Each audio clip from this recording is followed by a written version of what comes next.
Welcome back, and joining us at this hour is Chandan Taparia, and derivatives and technical analyst at Motilal Oswal. Chandan, good morning. How are you looking at markets this morning and through this week?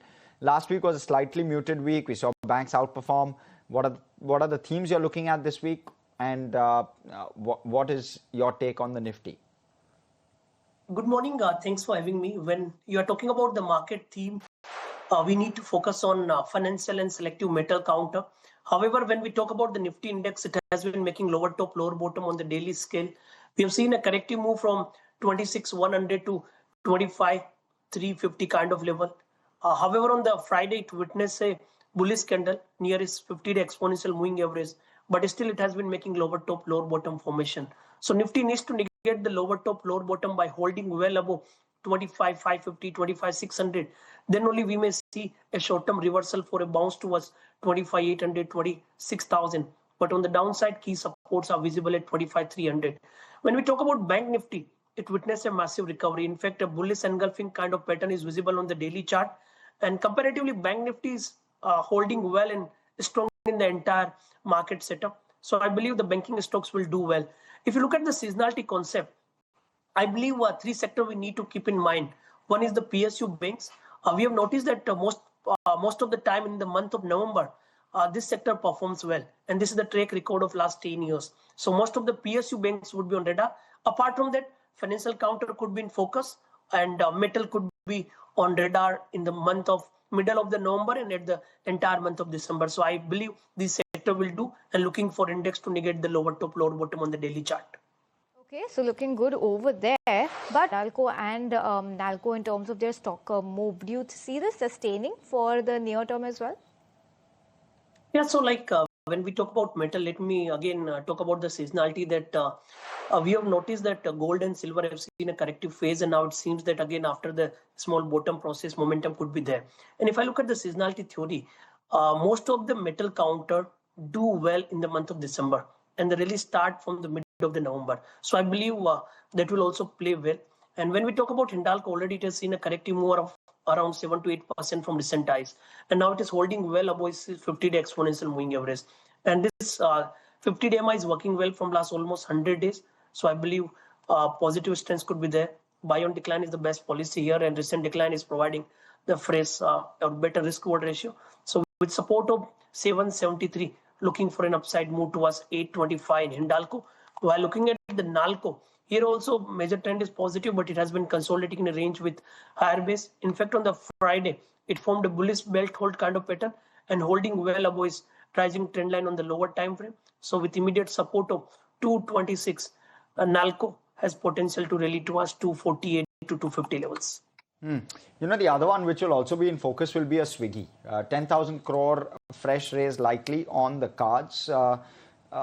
Sneh, how much cash does Swiggy hold at this point? I believe something in the range of 7 to 8,000 crore. And no, slightly lesser. It's around 4,500 crores. Last time, when the numbers came, we revisited this number, and yes, 4,605 crore rupees to be exact. And now this 10,000 crore QIP brings it to around 14,600 crores, and still it is slightly lesser than the cash that Eternal has on its books right now, above 18,000 crore rupees. Yes, it does make Swiggy more competitive in terms of their growth expansion plan and the focus that they have on their dark store expansion, wherein their strategy that they reiterated in their earnings con call a few weeks ago, in fact last week, wherein they said that they aim to maximize their penetration where they are existing currently rather than foraying into newer places, which is the exact opposite of Eternal strategy. So it's going to be very interesting to see how this cash that now they're going to be raising of about 10,000 crore rupees via QIP,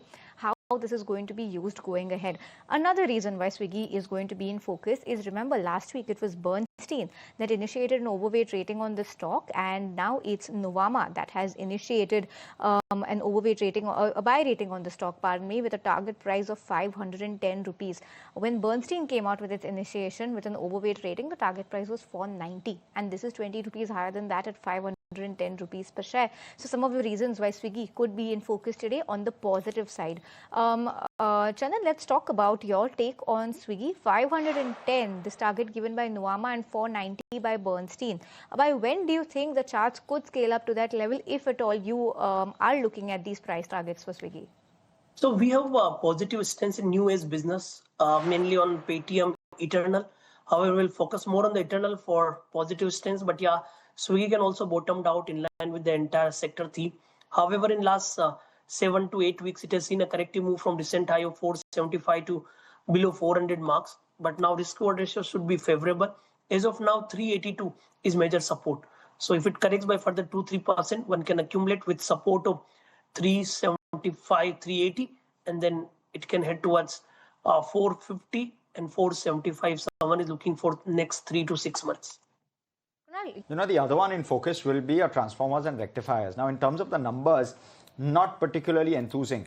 The top line was down 13% when you're looking at it QOQ. The EBITDA was in fact down 42% QOQ, 26% YOY. Revenue, mind you, flat on a YOY basis, so giving you that comparable as well. Margins have taken a knock, 11% versus 15% same time last year, and nearly 16 to 17% last quarter. So you're seeing a knock with regard to where margins is concerned. Profit after tax down 25%, down 50% QOQ, 25% YOY. The cash flow and the balance sheet picture also not looking pretty. Let me take you through some of those numbers. In terms of your cash flow from operations, well, it's a very, very difficult number. Negative 35 crore versus negative 49 crore for the half year ended September 2024. When you're also looking at the balance sheet, it's not looking pretty at all. The receivables have gone down, but the inventory has actually gone up for the last 6 months.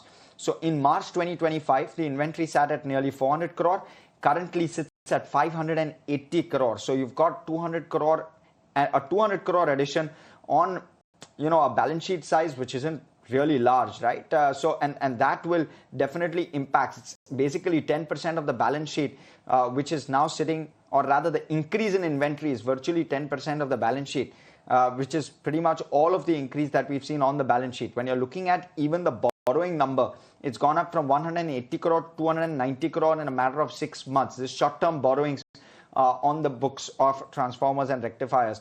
Those numbers not looking pretty. You might see a reaction on this one as well. Chandan, do you track this one at all on charts?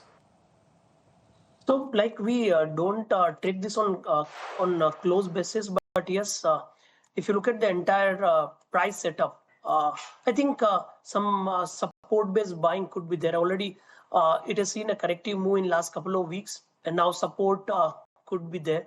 But yes, one need to keep in mind that the immediate trend is still not that mature to get the immediate reversal. So as of now, 375 could act as a major support. Upside 420, if that surpass, then only the bullish stance could be there in the